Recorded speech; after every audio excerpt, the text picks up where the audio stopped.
Hi అండి అందరికీ happy Friday. ఇవాళ ఫ్రైడే కదండి, ఇంట్లో అయితే ప్రేయర్ పెట్టుకున్నాం అనమాట. సో ఇంకా నైట్ 7కి అనమాట. సో ఇంకా అక్క వాళ్ళు వచ్చే ముందుకి ఇలా మొత్తం ప్రిపేరింగ్ చేసేస్తూ ఉన్నాను అనమాట. సో అయితే ఈవినింగ్ 4 నుంచి స్టార్ట్ చేశాను అనమాట వంటలు అయితే. ఇంకా ఇలా చకచకని చేసుకుంటూ ఉన్నానండి. అయితే రైస్ అయితే ఒక 2 కేజీలు వేసుకున్నాను. కూరగాయలు అయితే ఒక 3 కేజీలు అండి. కూరగాయలు ఎక్కువ వేసుకోవాలి రైస్లోకి, చాలా బాగుంటుంది. ఇంకైతే ఇలా అంతా ప్రిపేరింగ్ చేస్తూ ఉన్నాను అనమాట. సో వెజిటేబుల్ రైస్ అయితే పిల్లలు కూడా ఇష్టంగా తింటారండి, అందుకనేసి ఇలా అయితే చేసేస్తాను అనమాట. ఇంకా ఫ్రైడే కదండి, ఇంకా ప్రేయర్ పెట్టుకున్నప్పుడు దేవుడు మాట్లాడినప్పుడు కడుపు నిండుగా అక్కడ భోజనం చేసుకుని వెళ్తే ఎంత హ్యాపీగా ఉంటుంది కదండి. సో అయితే ప్రేయర్ వచ్చి మంత్లీ ఒకసారి వస్తుంది అనమాట. అంటే 4 అక్క చెల్లెలు కదండి, వారానికి ఒక్కొక్కరింట్లో ప్రేయర్ జరుగుతుంది. సో అయితే ఇవాళ అయితే మా ఇంట్లో ప్రేయర్ అనమాట. ఇంకా 4కి ఈవినింగ్ 4కి స్టార్ట్ చేస్తాను అనమాట. ఇలా మొత్తం ఇలా అంతా చేసుకుంటూ ఉన్నాను అనమాట. సో సూపర్గా ఉంటుందండి ఇలా చేసుకుంటే. కాయగూరలు ఎక్కువ వేసుకోవాలి, మనకి రైస్ తక్కువ ఉండాలి, కాయగూరలు ఎక్కువ ఉండాలి. అప్పుడే వెజిటేబుల్ రైస్కి అయితే టేస్ట్ అయితే సూపర్గా ఉంటుందండి. కొంచెం కారం తక్కువగానే వేస్తాను అనమాట. ఇంకా పిల్లలు అయితే భారతి మమ్మీ కారం ఎక్కువ అంటారు.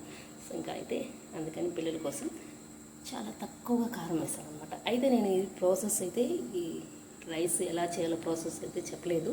సో మీరు వీడియోలో చూస్తుంటేనే మీకు అర్థమైపోతుంది అనమాట.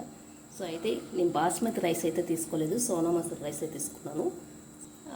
దాని తర్వాత కాయగూరలు అయితే ఎక్కువ వేసుకున్నానండి. ఒక 2.5 కేజీ అనుకుంటా కాయగూరలు.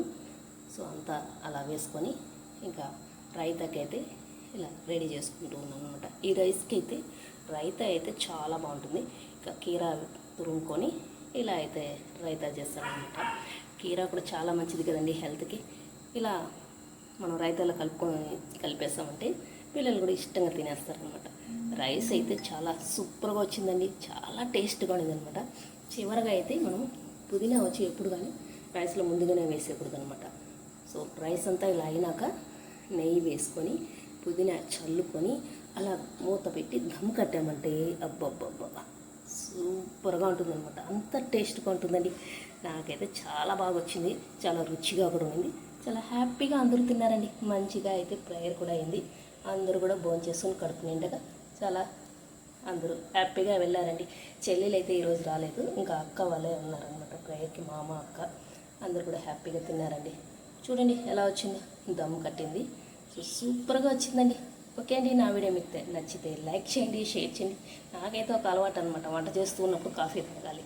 ఓకే అందరికీ బాయ్ అండి.